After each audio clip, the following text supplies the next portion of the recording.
At a time, one day at a time. It's Brian of London here. It's been almost 24 hours since I lost my Facebook account, and I've got to tell you, it's pretty hard to go on. There's this emptiness, this lack of something to do with my thumbs. I woke up in the middle of the night sweating and turned over, looked at my phone and pressed the little Facebook button, and all it said was an empty square box that said Brian. My avatar is gone. It's a headless face. It's a faceless head. I'm gone. I am not a person anymore. Facebook have deleted my entire life and history. Oh, for God's sake, really? Actually, I'm delighted. I think it's time to get off Facebook completely. So yesterday, as you may well know, the Facebook deleted, at the behest of the far-left communists at Hope Not Hate, and also there was obviously an Islamic component to this, a Sharia component to the deleting of Tommy Robinson and myself. I was collateral damage, I think, because at times and presently I was one of the editors on Tommy's Facebook page. My account is gone. I mean, it's like you don't even have that like appeal or what this is what you did. It's just gone. Boom. Pshing. And same with Tommy. And as I have been adminning Tommy's Facebook page for quite some time, including back when there's one, I'm going to raise one great point actually. Currently, the Attorney General of the United Kingdom, which is the highest legal position of the government, so it's a government position, but it's the Attorney General who decides which cases the government should prosecute and which cases should go forward into the court system. He has on his desk to make a decision whether to try again to prosecute Tommy for contempt of court. That contempt of court alleged, which isn't, he's not even under arrest for that offence. He's like released. The case was completely thrown out. The original judge was totally and utterly destroyed by the appeal court. I mean, he should be punished, but of course that won't happen. That case rests on a Facebook Live video that took place on Tommy's now deleted Facebook page. If they want to bring a case against Tommy for something he said on a Facebook Live video, where's the evidence? Now, obviously they'll have saved the video, but have they saved all the records of who was watching it? Can Facebook recreate that? Has Facebook now not just deleted a lot of evidence that could be used in a case that the government needs to bring against Tommy Robinson? I don't know. I don't know what the evidentiary standards are for Facebook and other entities like that when they non-person someone like Tommy Robinson. Now, also, I've been administering the page for a while. We have had 0 warnings and, as far as I know, 0 takedowns for a long, long time.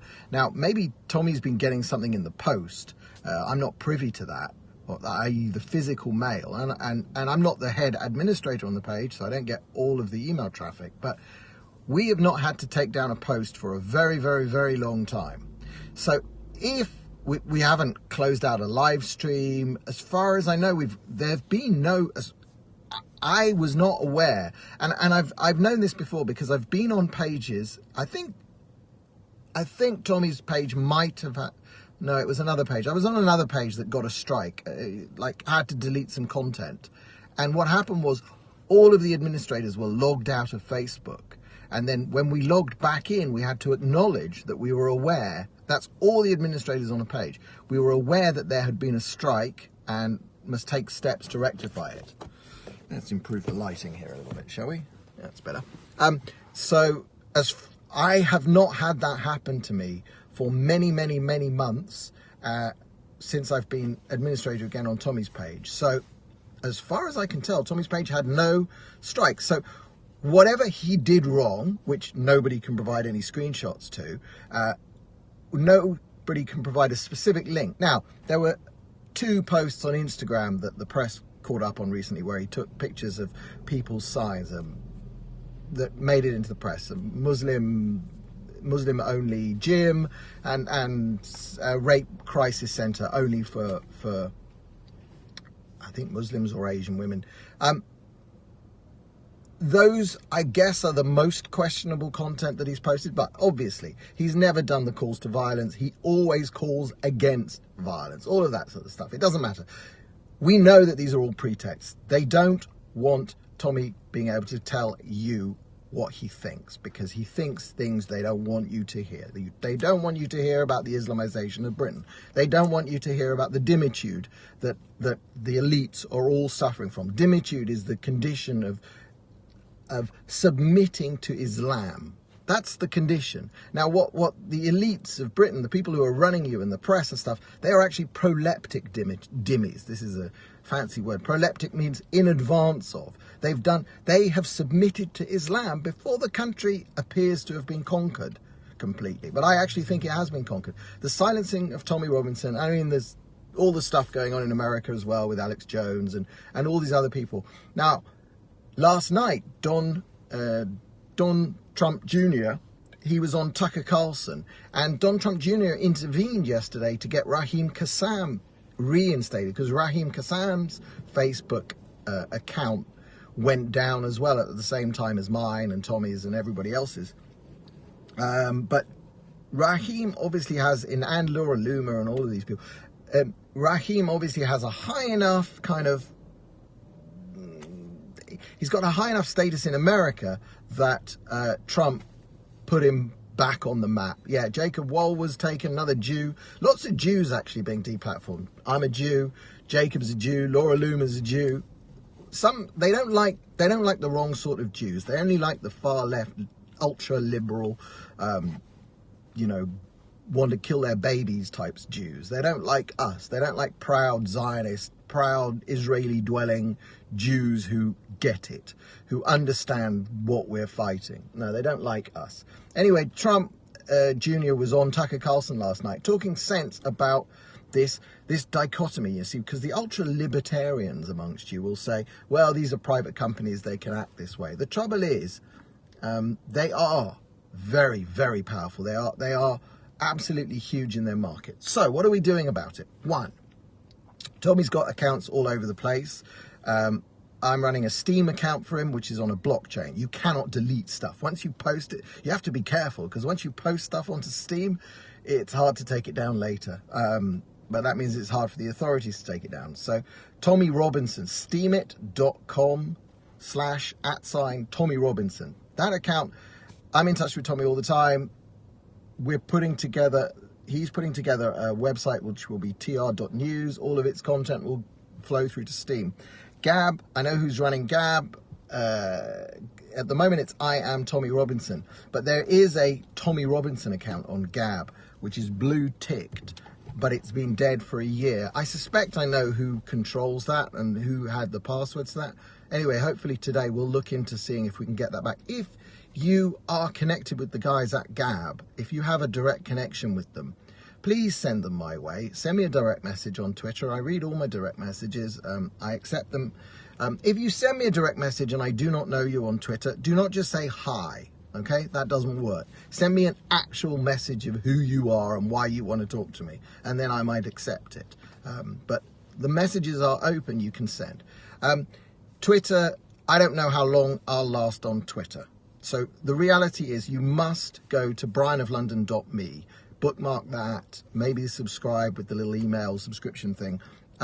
You can also follow me on Steam at Brian of London. I'm on Gab at BOL, and I will try BOL, just Brian of London. I got in very early on Gab. You can follow me there. I will try and update Gab some more. Look, the trouble with the world is that there is this massive centralization onto Facebook, Instagram, Twitter. And all of these side platforms have sort of issues. Gab doesn't have an app and so on. The point, however, now is that there are enough other ways to get the message out.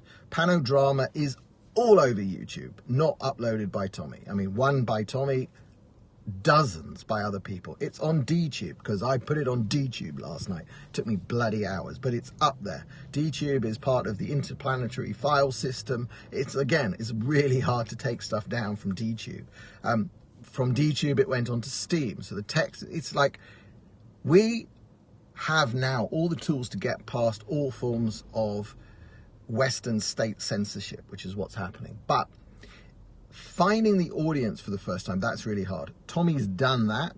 You have to sign up. You have to follow those of us who are still in touch with him. He will still get his messages out. Might not be as fun because he access to things like, you know, quick Facebook Live videos. It's annoying. Hopefully we will find alternatives. Hopefully we will get him up and running with something that he can do from his phone himself, because he's not the world's greatest technologist, but we're gonna do it. And the point is, what I think he's planning to do next, which is really a very in-depth look at the stories of the survivors of the Muslim rape gangs in the UK. That, I think, is terrifying people, because it's always been that. The scale of that in the UK, the scale of the Muslim rape gangs, and the numbers of victims, whether it's 100, somewhere between 100,000 and 1 million victims over the many decades that it's gone on. And more than the number of victims, nobody cares about those victims, who cares? The problem is, what he's going to uncover while he's doing that is the cover-up. He's going to uncover the collusion within the police forces and the local authorities and the councils in the United Kingdom that kept this secret, that covered up for vast numbers of Muslim men raping girls. And it's going to involve families in the councils, families of the Muslim men. It's going to involve families of the Muslims in the police forces. It's going to involve families of the Muslims in all of the children's charities. And that, you know, if they don't kill him, that's what he will do. And the technology for him to spread that without YouTube, without Facebook, without Twitter is starting to exist, and it will. And it will beat these systems, but it's just a fun challenge in the meantime. So, I'm one day Facebook free. I'm not opening another account. One day I'll tell you the story of why I was Brian John Thomas on Facebook. You know what? I'm sick of that place. I'm sick. I was sick of it anyway. I was only doing it because it really did drive a lot of traffic. But I don't miss it. I shan't be looking. There might be some way that my blog can automatically send stuff to Facebook. I'll have to figure that out. Other than that, get off Facebook yourselves. Wind it down. If that's the way you communicate with your grandmother or your mother or your whatever, try and find an alternative system. Don't do it on Facebook. Do not keep putting free content onto Facebook that they then make billions and billions of dollars out of what you stick on Facebook. Stop paying their bills. You were the product being sold to the advertisers. Stop it. Cut your relationship. They're dishonest. They are open to pressure by the worst of the communists and the Muslims and the Islamic terrorists who want to use all of our free speech against us to destroy the West and replace it with their Sharia-ruled, communist-inspired hellhole. That's what they're trying to do.